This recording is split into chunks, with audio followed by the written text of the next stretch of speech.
A few minutes becomes 30 minutes. 30 minutes becomes an hour. An hour becomes an entire evening. And somehow, you don't even remember what you were looking at. Just one more video, one more notification, one more scroll, one more minute. That's what millions of people tell themselves every day. Yet something strange is happening. Phones were designed to save us time, but for many people, they seem to be consuming it. Now here's the interesting part. Phone addiction isn't really about phones. It's about attention. It's about habits. It's about the way modern technology interacts with the human brain.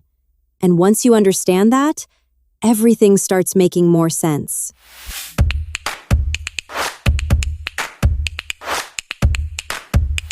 Hello, my amazing students, and welcome again to your channel. My name is Clara, and today we're going to explore why phone addiction has become one of the biggest challenges of modern life. What it does to our focus, confidence, happiness, and productivity, and how understanding the psychology behind it can help us regain control. At the same time, you'll improve your English listening skills, English vocabulary, speaking confidence, and overall English fluency through this fascinating psychology topic. So let's begin. Most people think phone addiction is caused by a lack of discipline. They tell themselves, I need more self-control. I need to be stronger. I need to stop wasting time.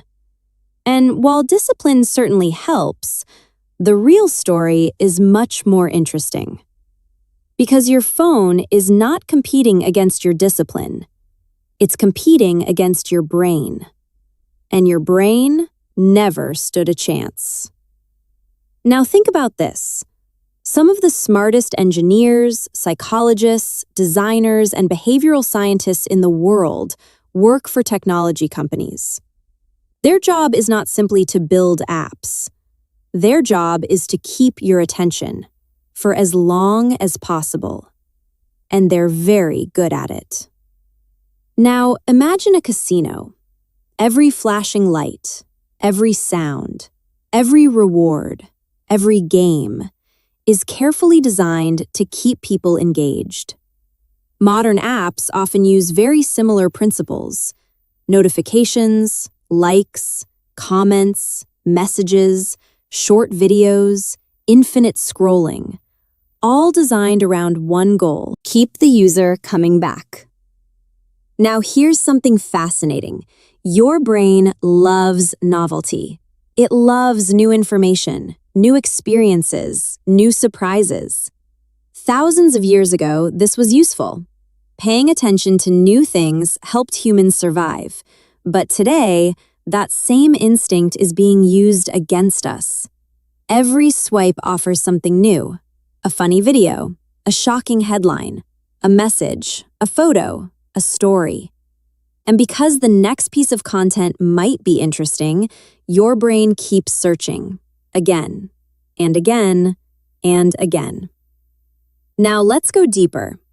One reason phones are so addictive is that rewards are unpredictable. Sometimes you open your phone and find nothing interesting. Other times you find something exciting. And strangely enough, unpredictable rewards are often more addictive than predictable ones. Because the brain starts wondering, what if the next swipe is better?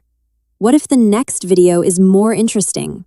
What if the next notification is important? And suddenly, 10 minutes become 30.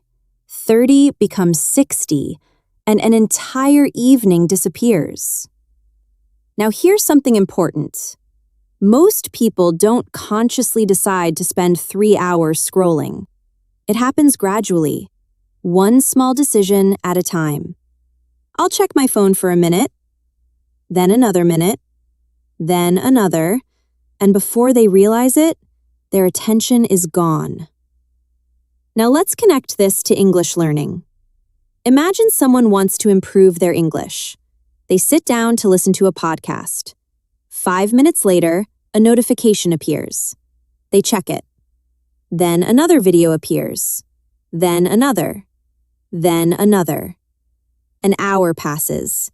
The English lesson never happens. The problem wasn't motivation. The problem was attention. Because attention is the currency of learning. Without attention, very little learning happens. Now here's another fascinating effect. Phones train the brain to expect constant stimulation, constant movement, constant novelty, constant entertainment. As a result, many people start finding slower activities difficult. Reading feels harder, studying feels harder, deep thinking feels harder, long conversations feel harder. Not because they're impossible, because the brain has become accustomed to rapid rewards.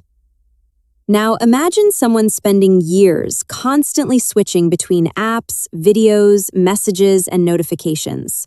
Their attention becomes fragmented, pulled in different directions, and fragmented attention often creates fragmented thinking. Now here's the irony. Many people use their phones to relax. Yet, after long periods of scrolling, they often feel mentally exhausted, not refreshed, because their brain never truly rested. It simply consumed stimulation for hours. Now, imagine yourself a year from now. You understand how attention works. You become more intentional about how you use technology. You choose when to use your phone instead of allowing your phone to choose for you. You spend more time reading, learning, listening, thinking, creating. And because of that, your focus becomes stronger. Your learning becomes deeper. Your life becomes more intentional. Because phone addiction is not really about phones. It's about attention. And the people who learn to protect their attention often gain something incredibly valuable: the ability to decide where their life goes. Because wherever your attention goes, your time follows. And wherever your time goes, your future often follows too. There's a reason so many people say, "I can't focus anymore." And it's not because they became lazy. It's not because they became less intelligent. And it's not because they suddenly lost motivation. The real reason is often much simpler. Their attention is being trained in a completely different direction.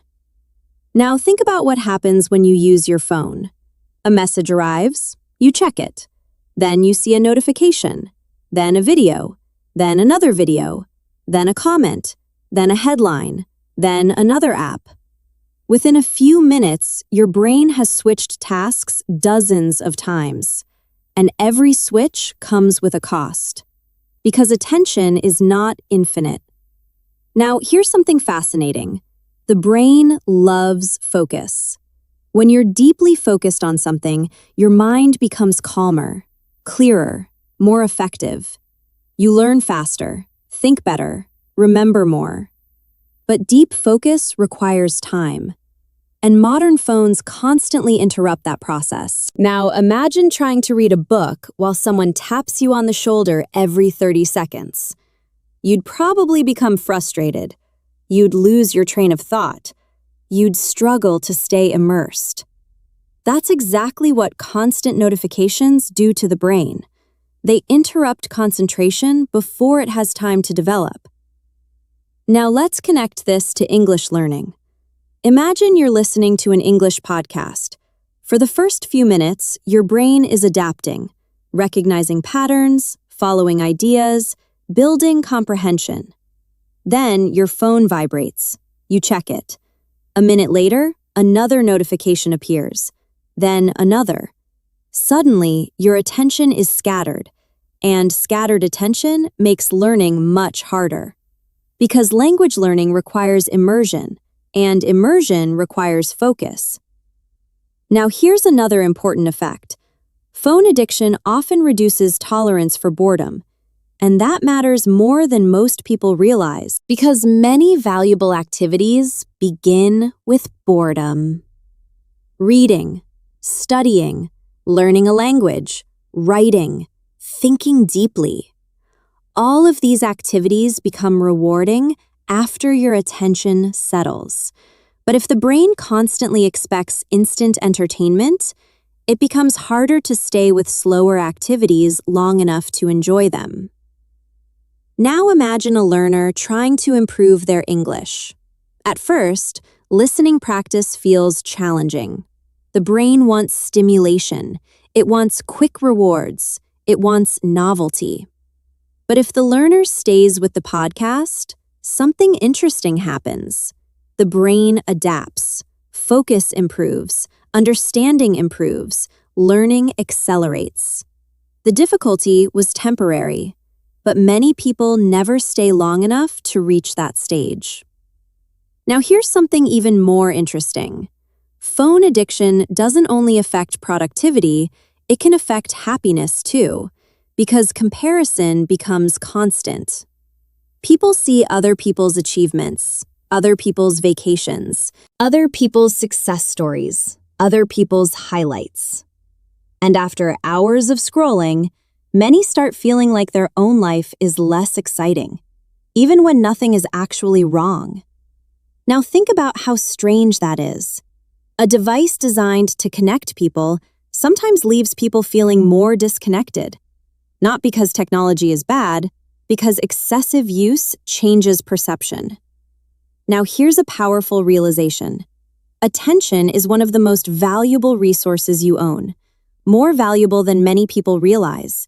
Because attention determines what you learn, what you remember, what you improve, what you become. Whatever receives your attention repeatedly starts shaping your life. Now imagine yourself 5 years from now. You protected your attention. You became more intentional with technology. You spent more time learning, reading, practicing English, building skills, having meaningful conversations, creating things, instead of constantly consuming things. How different would your life look? Probably very different, because small daily choices accumulate, and attention is one of those choices. Now here's the deeper truth. Phone addiction is not only stealing time, it's often stealing focus. And focus is the foundation of growth. Whether you're learning English, building a business, developing a skill, or simply trying to live more intentionally, your ability to focus matters. That's why protecting your attention isn't just a productivity strategy, it's a life strategy. Because the quality of your attention often becomes the quality of your future. One of the strangest effects of phone addiction is that it can make people feel productive without actually being productive. And that's a dangerous illusion, because the brain often confuses activity with progress. Now think about a typical day.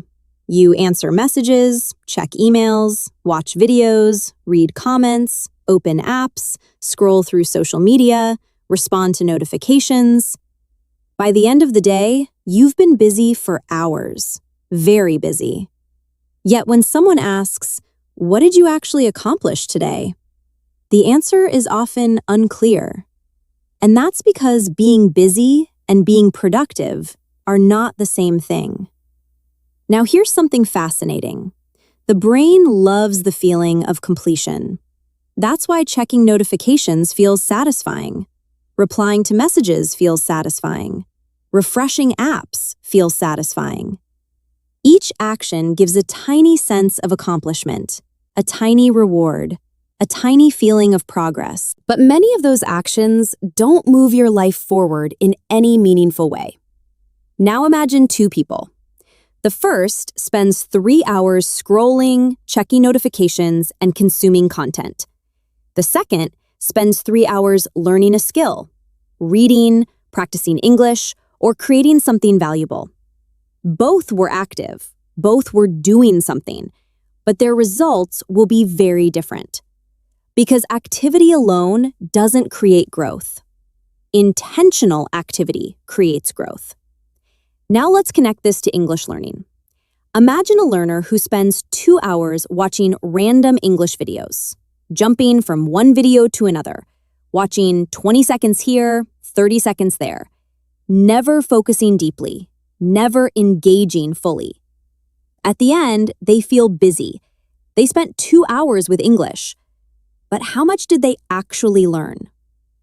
Now imagine another learner. They spend 1 focused hour listening carefully to a podcast, taking notes, repeating useful expressions, paying attention. Who improves more? Usually the second learner. Not because they spent more time, because they spent better attention. And attention changes everything. Now here's another important truth. Phones often encourage consumption, but growth usually comes from creation. Reading can be valuable, but writing is powerful too. Listening can be valuable, but speaking matters too. Watching can be useful, but doing is where transformation happens. Yet many people spend most of their digital lives consuming, watching other people create, watching other people build, watching other people learn, watching other people live. And little by little, they become spectators in their own lives. Now think about that. A person can spend years watching productivity videos without becoming productive. Years watching language learning content without becoming fluent.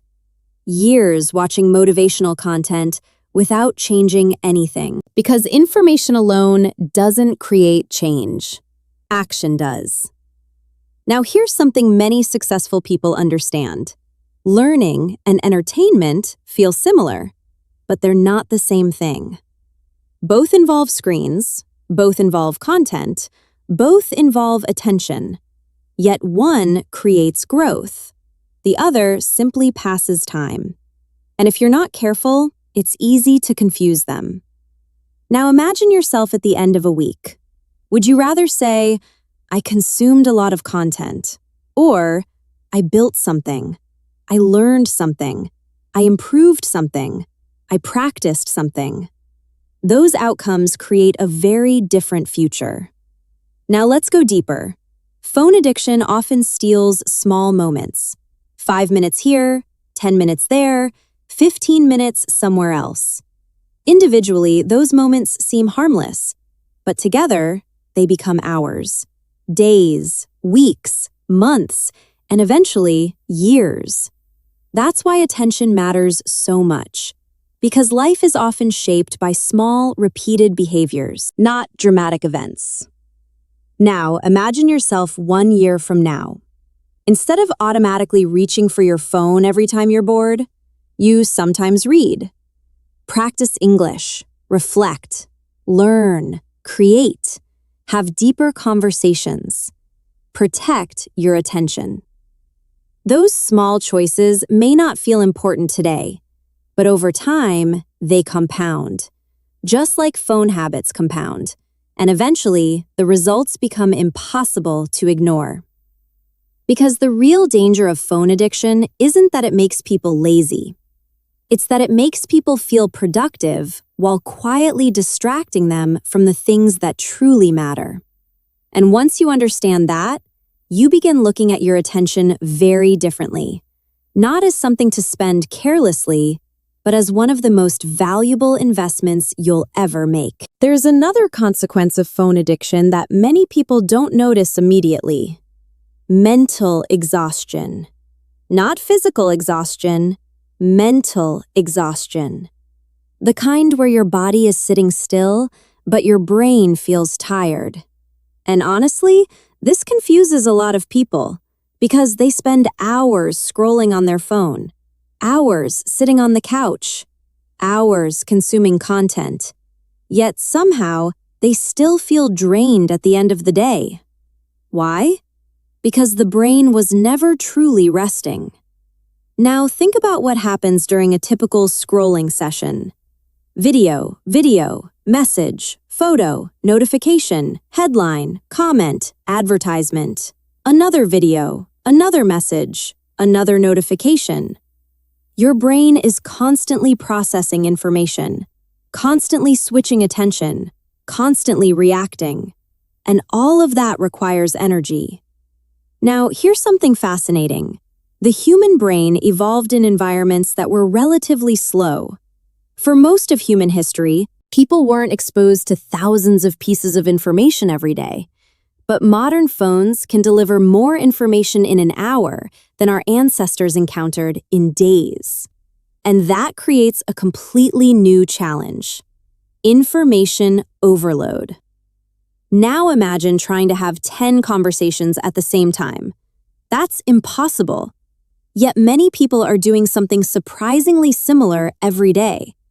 They're consuming hundreds of different topics, emotions, opinions, stories, and messages in a very short period of time.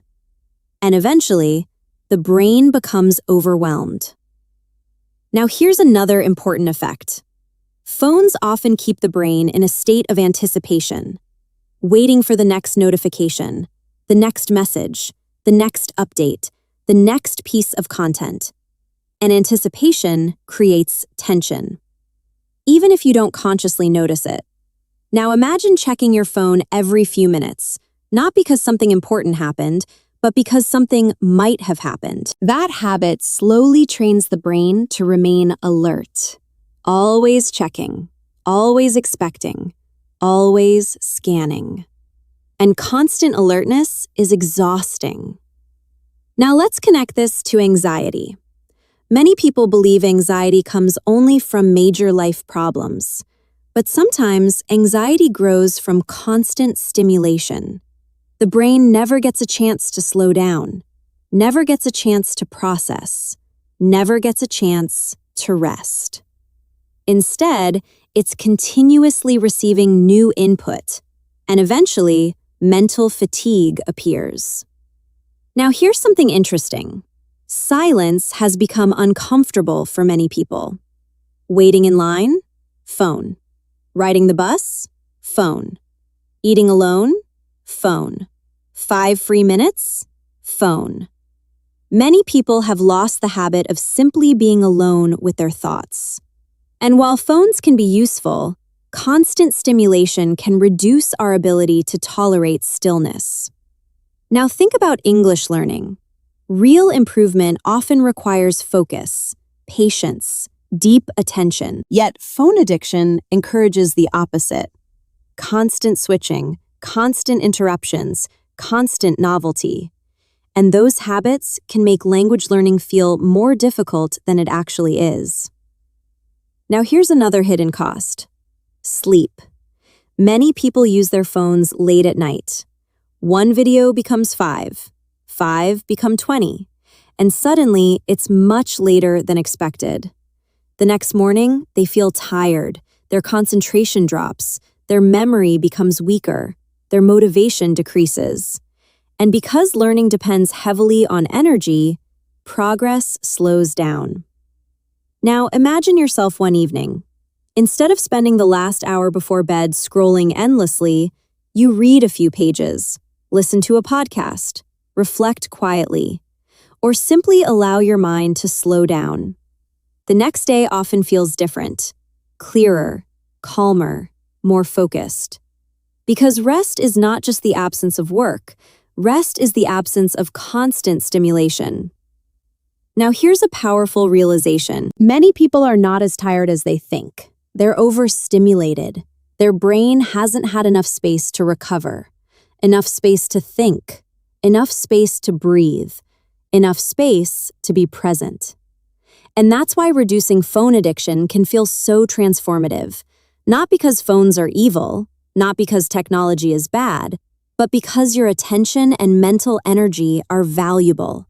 And when you constantly spend them without allowing them to recover, the cost eventually appears in your focus, in your mood, in your productivity, and sometimes in your happiness. Because a calm mind is often a powerful mind, and protecting that calm has become one of the most important skills of modern life. After everything we've discussed, it's important to understand one thing. The goal is not to get rid of your phone. The goal is to get your attention back. Because phones are not the enemy. Technology is not the enemy. The real challenge is losing control of where your attention goes. And attention is one of the most valuable things you own. Now think about this. You can always earn more money. You can always buy another phone. You can always replace many things in life. But time? Time never comes back. And attention determines how that time is spent. That's why protecting your attention is so important. Now here's something fascinating. Most people believe big life changes happen through dramatic decisions, but often, life changes through small, daily choices. Choosing to read instead of scroll. Choosing to learn instead of consume. Choosing to focus instead of constantly switching attention. Those small choices seem insignificant in the moment, but over months and years, they become enormous. Now imagine two people. The first person spends 3 hours every day scrolling without intention. The second person uses part of that time learning a language, reading books, developing skills, exercising, or building something meaningful. After 5 years, their lives will probably look very different. Not because one person was smarter, because one person invested attention differently. And attention compounds, just like money compounds. Now let's connect this to English learning one last time. Imagine spending 30 minutes every day listening to English instead of 30 minutes mindlessly scrolling. At first, the difference seems small, but after a year, hundreds of hours of exposure, hundreds of hours of vocabulary, hundreds of hours of listening practice. That's how fluency is built. Small actions repeated consistently. Now here's another powerful realization. Most people don't need more time. They need fewer distractions. Think about how often people say, "I don't have time." Yet many spend hours every day on their phones without realizing it. The issue is rarely time. It's awareness. Now let's go deeper. One of the healthiest habits you can develop is creating moments where your phone is not the center of your attention. Moments where you're fully present.